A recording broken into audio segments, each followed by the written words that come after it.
My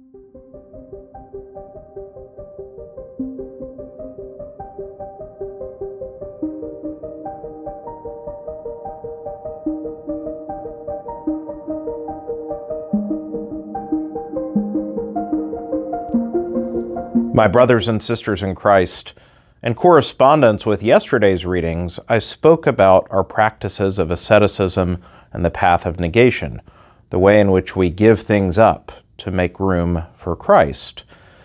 Today is, in the first reading, an important follow-up of what we do after we give things up, which is that we should also fill the space that has been opened with Him. Again, the point of our penance isn't just to go without, but it's to go with something greater. And so what does this mean practically?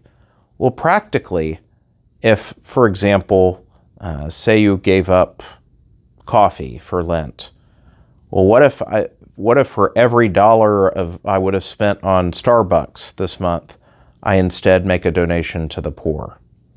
Or what if instead of the meal, I buy something simpler on Fridays during Lent, I'm not eating meat, the nice meal I would have had when I eat, basically, I give that money to the poor?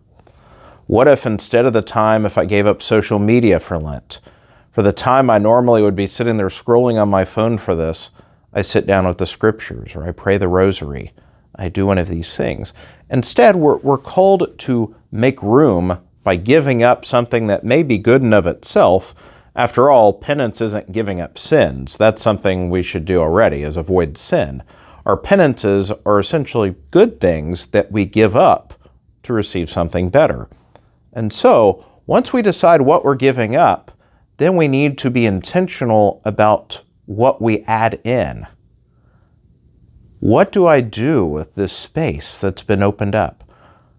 My asceticism should actually not bind me, but free me.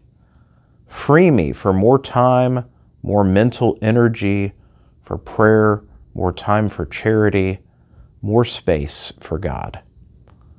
And so, as we decide our penances, may we also make sure that we're remembering what to fill the space with, so that we don't just turn from one lesser good to another lesser good, so that we don't just cling to new forms of filler, but instead may truly be filled up with God.